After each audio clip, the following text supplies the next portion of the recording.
Welcome, everyone. This is the podcast and the video of Find the ADHD Girls. I'm Cynthia Hammer, and today we're talking to Lindsey and her daughter, Arianna.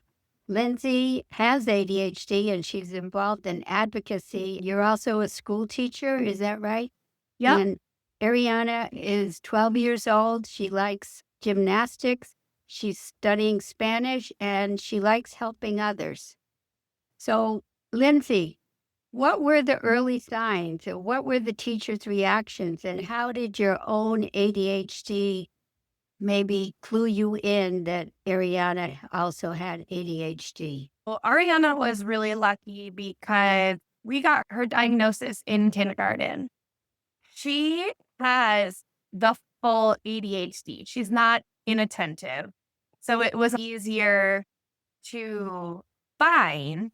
She just did a lot of the same things that I did, made it easy to pinpoint and talk to her pediatrician. You knew about genetics and you were watching for it. Were any of the kindergarten teachers noticing anything? It was primarily initiated by me. I had already had her in the pediatrician by the time, it was already a conversation that was going on.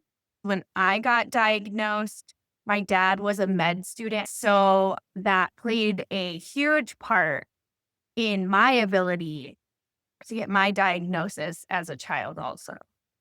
We're lucky to have two people that had early diagnosis. It's a treasure to get to talk to both of you. Arianna, when you were first told about your ADHD, what were you thinking? What was it like to be told? I don't know. I don't really remember that well, but I think I was like, okay, that's cool. Did you feel like you were alone or different? No, I didn't feel like I was alone. People in my class were talking about that stuff and saying that they had. I was like, oh, wow, that's cool. I was like, wow, is it not that wrong? I was like, wow. Oh, yeah. As more of us are willing to say we have it, we realize it isn't that unusual. I didn't feel like lonely or anything. Like, I didn't really care that I had it. I feel like it was kind of neat when I understood it. And you always knew that I had it. I think it helps that you have other people in your family that have it, so you feel together. I had a completely different experience of being diagnosed as a girl. I didn't meet another girl diagnosed with ADHD until I was in college. Were you called out the classroom to take medicine? How did you feel different about it? I was actually diagnosed in kindergarten as well, but that was only following my kindergarten teacher tied me to a chair. I was physically restrained.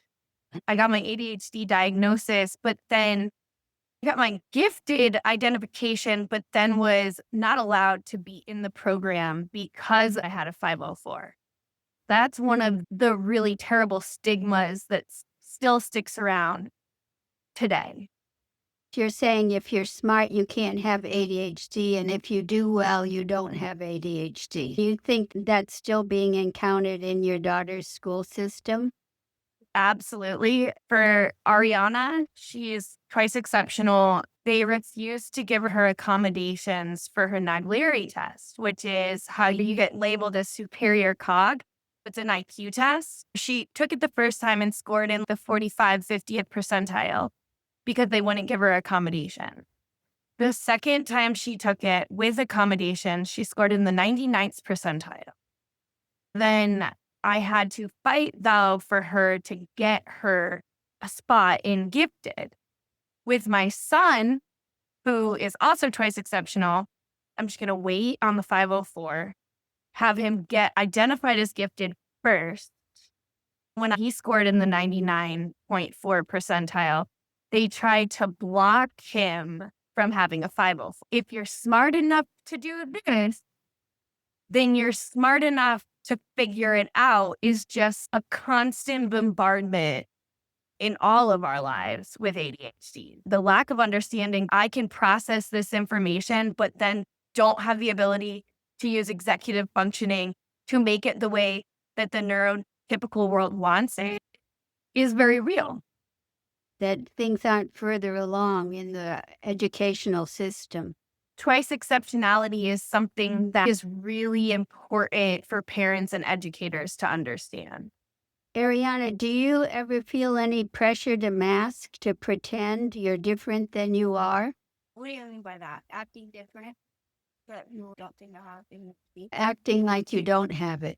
No, I don't do that. If people ask me if I have it, I'll say that I do. We have worked really hard to make sure that she's comfortable to be herself. But because you don't mask at gymnastics, kids will get annoyed with her. She'll either be super energetic and outgoing, or she'll be serious and focused. Yes. They'll get annoyed with you, or you'll get annoyed with them because they don't understand that you can't really be silly and then serious. Masking is like going into a situation and making sure that you fit in, even when your body wants to do other things. No, I don't sure. When you said you've worked a lot on that, what kinds of things would you recommend parents do if they become aware of it? I have spent my whole life masking. I'm still not sure what mask is on my face at any given moment. One of the things we talk about is neuroscience and what is happening in the brain and why we feel the different things that we feel. Very open about what rejection sensitivity dysphoria is. Advanced concepts. Yes. But some of the ways that we talk about it is when she'll get in the car and she'll be upset. This is what I've had to train my own brain to do, is say, what you're feeling is valid, but can we unpack this? Rejection sensitivity dysphoria, somebody that usually smiles at you, right? As simple as they typically smile at you and then one day they don't. You're like, oh my God, they hate me. Did I do something wrong? The spiral, I'm sure. Letting yourself feel your emotion, but also saying, okay, but stop. Because what are other things that could be causing your friends to be upset? A lot of her friends are going through puberty right now. They were upset today. Their hormones are raging. It has nothing to do with you, right? We had that conversation several times. I was told yesterday that masking is because you have fear. To know that she's not feeling fear is very positive. It's important for parents and educators to understand that we do things that other people find annoying or extra, or is all based on neuroscience. It's not a choice. One of the things that helped me the most, because even though I lived it, and my parents would be open and honest about this, that they were educated enough to help me get my diagnosis, but they didn't really understand the ins and outs of what that meant. No, and I feel the same way with my son. I just knew the word and I thought medication helped, but that was all my knowledge. And one of the things that I try to teach teachers and parents is that a lot of the quote unquote behaviors, like the stereotypical behaviors that a lot of ADHD kids get in trouble for, is actually caused by the amount of dopamine reserves they have in their brain. And I know Christmas was always hard for me, and her too, where you get all these presents, you're like, all right, what's next? But then you go on a big vacation and they're like, all right, where are we going now? And I always as I got older, I would get mad at myself as a teenager, why are you feeling like this? But it actually has to do with the fact that people with ADHD have a lower baseline of dopamine. And so what goes up must come down. But because we have a lower baseline, so neurotypical people, they have their baseline, they go up and they come down, but they come down above what our normal baseline is. And so then when we go up, our baseline, basically, we're in the negative.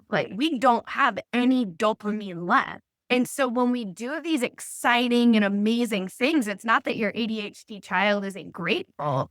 It's that now they're depleted of dopamine. And so one of the things that I try to do is when things are exciting, we kind of step down.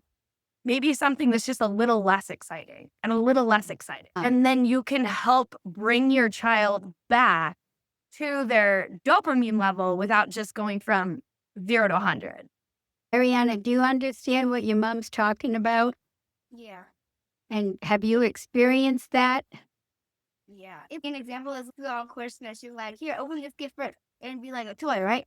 But then the last gift that I opened, it would be like clothes or something.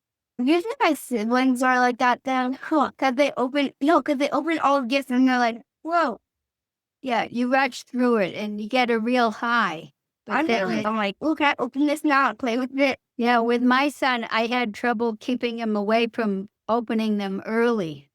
It also is like self-control of like when we get gifts for each other, just wanting to immediately give it to them because of the dopamine we get from their excitement. Not you. Yeah.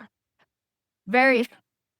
I think that also one of the things, and I feel like you've experienced this, is just because people with ADHD like to plan, not that we're planners, like not organizers, but like we rehearse what's going to happen in our heads. Oh, anticipate. Yes. But we have a set determination of how that interaction is going to go. And so when that Idealize. interaction does not go the way that we have created it in our head, it causes us to melt down. And birthdays are the worst. I call it the birthday effect. You do this too. Like, this is what was supposed to happen. And the second it goes a little awry. No, I said, Yeah. Tell me about your last birthday. okay. So my last birthday, so there's a big birthday kind of thing that like I like remember so well because it was really bad. So basically, everyone came, right? Actually, nobody came. So there was like a couple people that came, right? And then we were having fun and stuff. And this girl was like, "Stop yelling at me! You can't tell me this." I was even talking to her the whole time. I didn't like her. I didn't want to fight her, but she was saying that I was yelling at her. And then my other friend was saying, "Why do you keep yelling at her? She's sensitive." And I was like, "I'm not even yelling at her. What do you mean? I haven't even talked to her this whole time. She literally just got here." And then, so they were both mad at me. Yeah, they literally all went home, like, right in front of my face. And I'm like, I can't actually go here. She's going to be mean to me. And then, yeah, so that was, And from the adult viewpoint, originally, she wasn't yelling at them. However, as they got agitated, she became defensive. And it just, that rejection, the added part of, it's my birthday, everybody's supposed to be nice to me today, all got into this perfect storm where everybody left crying. That's not a good memory. No. because I didn't even hear the physical thing. I was just like, Okay. I still don't like So are most of your friends also 2E, or are they girls from the neighborhood? and there could be gymnastics. And then I have a couple friends from the neighborhood, but there's not like a whole lot my age. Like a couple. I have a lot of friends at school, but yeah. So what she's asking, are they both, are most of them twice exceptional? She takes all her classes with the other gifted students. I have friends that aren't twice exceptional and some that are. But wait, twice exceptional is Gifted and ADHD or autistic or any of the other neurodivergences. How do you choose your friends? Because you share an interest? that. Well, it's like that, or if they're funny, or if they're like nice, or like smart, or something like that. As long as they're not like mean or like annoying, or yeah, then they can be my friends. Funny, There you smart, nice, yeah. As long as they're not like mean or like annoying. Yep. And I remember, like, when I was younger, that a lot of the masking came from not being interested in anything that the other younger kids were. Like, I did not care about Leonardo DiCaprio. I did not care about Britney Spears. One time I tried to mask and they're like, it didn't go well. It did not go well for me. I was obsessed with, for my 4th grade book report, I read Geraldine Ferraro's autobiography and did a presentation on that when everybody else was doing like pop stars and Mia Hamm. So I was not a very popular girl. Kids in general are more open. Like, there's more. She also goes to a much bigger school district than I did. And the whole I don't even have to walk. I just stand there and then the crowd pushes me to my class. I just stand there and then I just get pushed to my classroom. Yeah. But do you ever feel like the teachers in your class don't understand you, that you have to speak up for what you need? Yeah, a lot of times I have to tell them that I have to get my 504 and accommodations and stuff, like especially during like testing and stuff. But like also certain teachers, do you feel like they respond well when you do advocate for whether or not it matches your learning style? Yeah. No, they don't make me feel bad.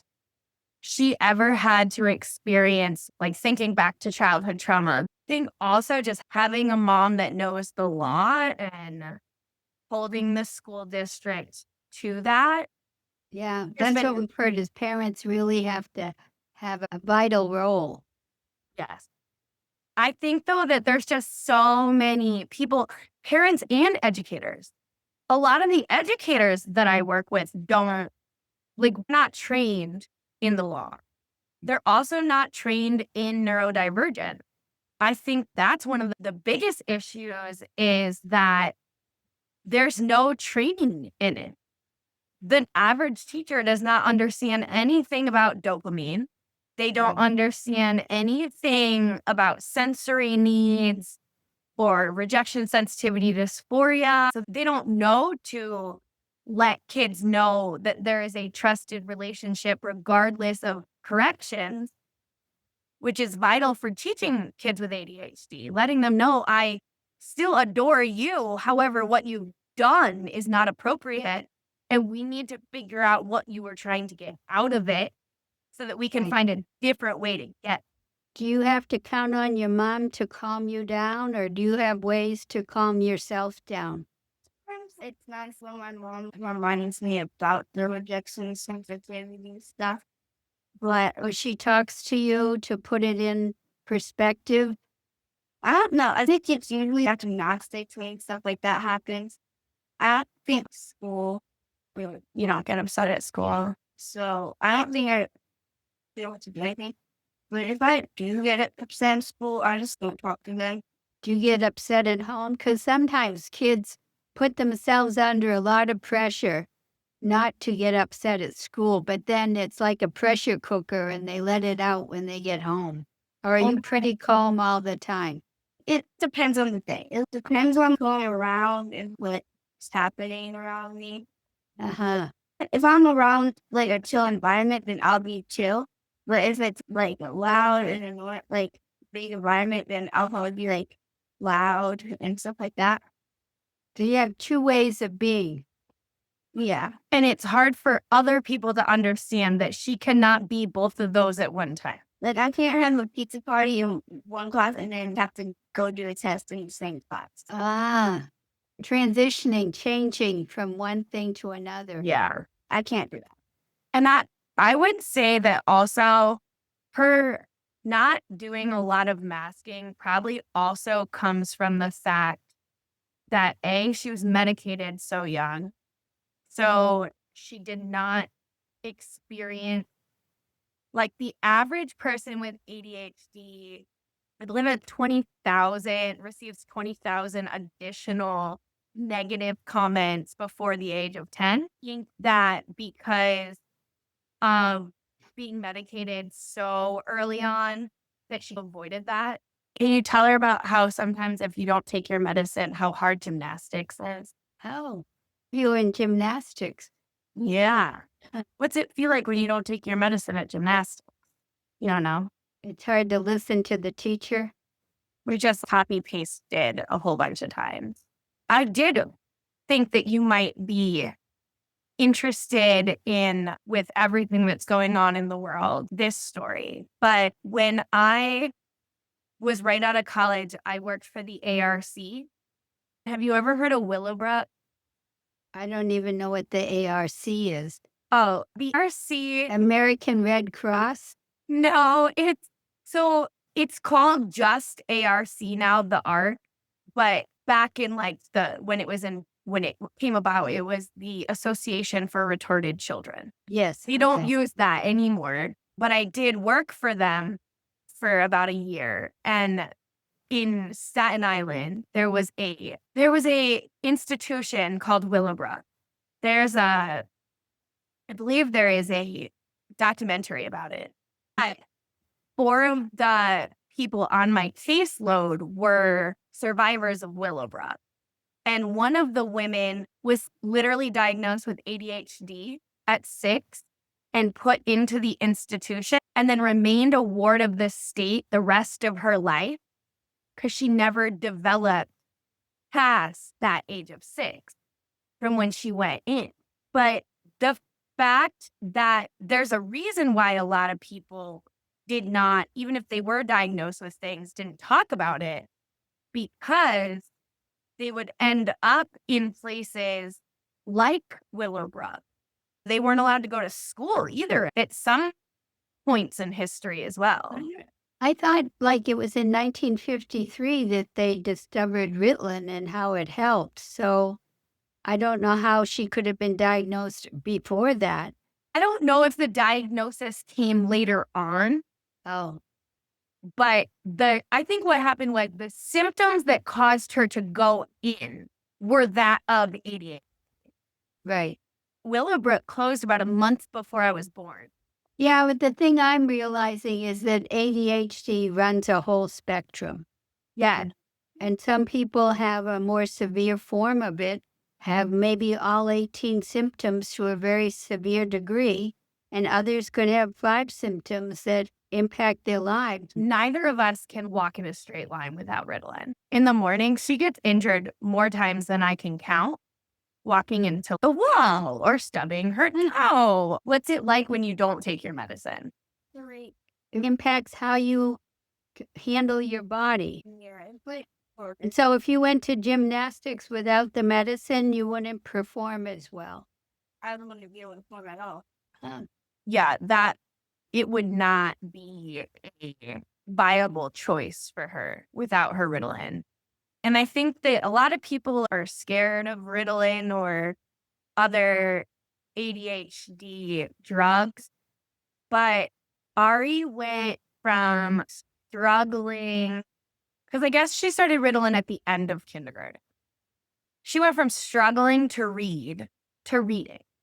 And a lot of the learning, like, problems that happen in ADHD kids isn't the fact that they can't do things, but the fact that because they can't sit still and learn skills, they are unable to use their brilliance in any way that is accepted by the neurotypical community. It seems like you've had to put a lot of effort in, but that you're pretty content with where your children are.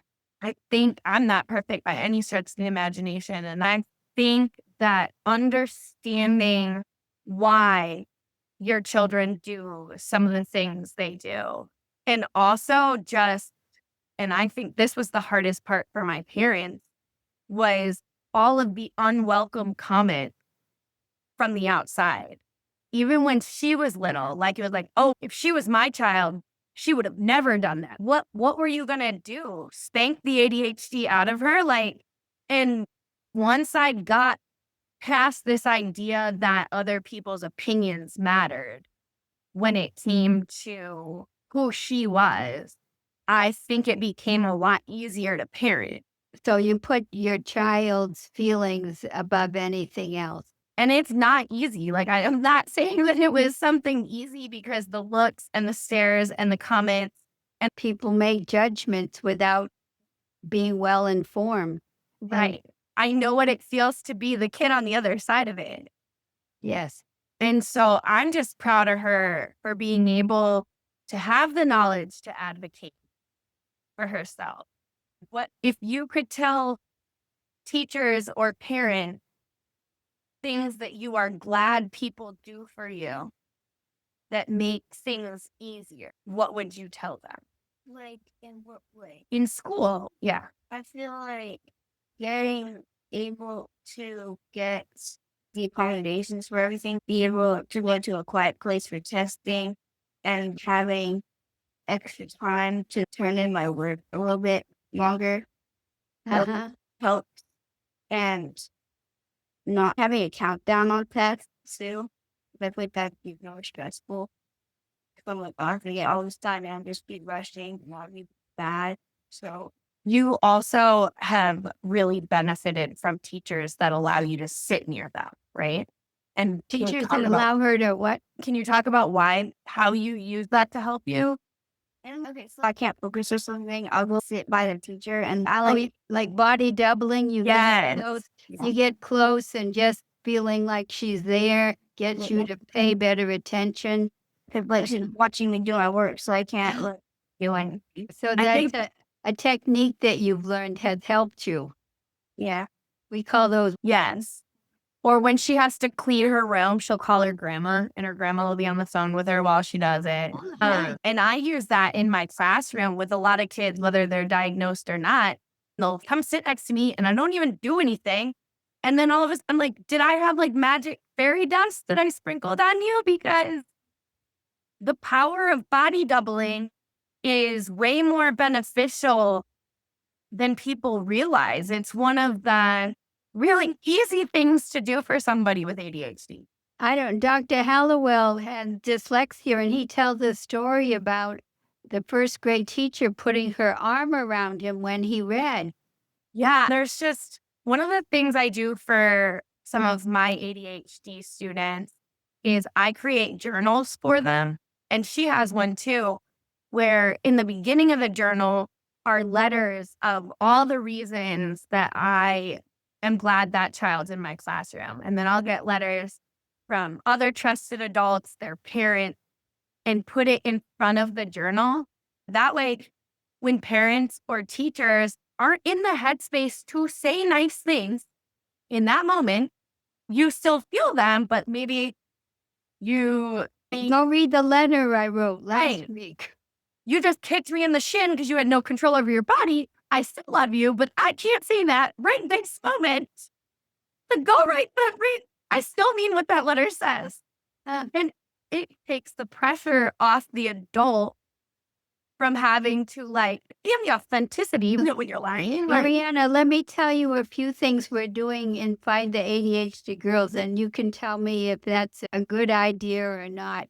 So we're creating greeting cards that parents or grandparents could send to their daughter and say how much they appreciate them and that they're proud of them for their creativity and their different ways of being in the world and their good ideas.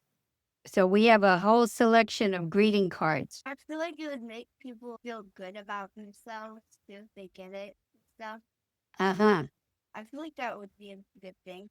Another thing we thought of is making a poster that you could put on the wall that celebrates the characteristics that a girl with ADHD often has. Yeah. What would you say some of those things? If we were going to celebrate you on a poster, what would we put on? You could put like something like big, like in bold letters at the top and then bullet points of like. but what bullet was point. your poster? Like I have that like layout of what I would like. Tell me three things you're proud of yourself about. Like just in general. Yeah. Okay. Come to your mind. I'm good at gymnastics, good at school. Wow, those are big categories. I was thinking like I can make brownies. Oh yeah, I can make pancakes. I'm so good. That's good. So you do some of the cooking? Or Yeah, occasionally? sometimes That's a good they talent. really good spaghetti. Good spaghetti, all right. And the other thing we were thinking of making for next year, 2026, is what's called an affirmation calendar. So every month when you turn to a new month, you'll read something that's like positive about yourself. I was trying to get one of those. She's been trying to get one. Every time I went to this like bookstore, they had these like calendar things, and then say there's either like a joke on it or like a positive note or something. And I keep asking you, can I get one? And she, maybe next year. That you can Yeah. buy it, but you can buy from us. Yeah, next year is not going to happen. Maybe we'll get this one. It's made actually for girls with ADHD. Yeah. Maybe next year. Oh, Yeah. She likes to put affirmation post-its on her mirror. ah. So give me some affirmations. I need a few. I put on my mirror like be yourself. You can do it. Don't beat 'em up. You're strong. You can do it. I feel like a little bit so. I'm a life insurer. A queen. Oh, not a princess, huh? Yeah. Not. But I forgot. So, Oh, so you have a whole lot, and each day you choose the one that is going to help you that day. yeah. Like the you are strong one and like your queen one competition. I think I would need to carry that with me all day long. Yeah. She did not experience the same traumas that a lot of us did. That's the hope for the future, isn't it? Yes.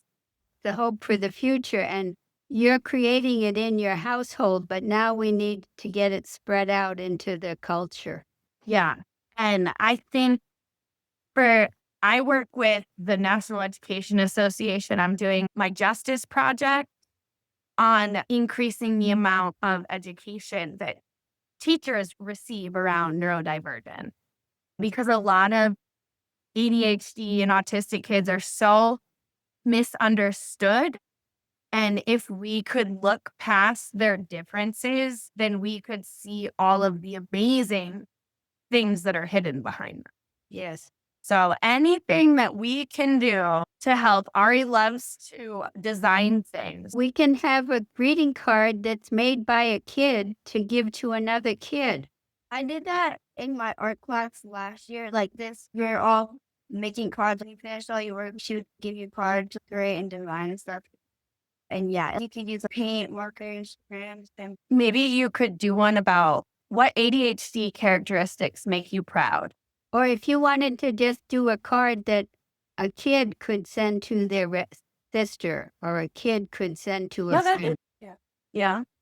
Your mom has my email address. I'll be watching for that design. And we'll put it in our store and you'll sell it for $5.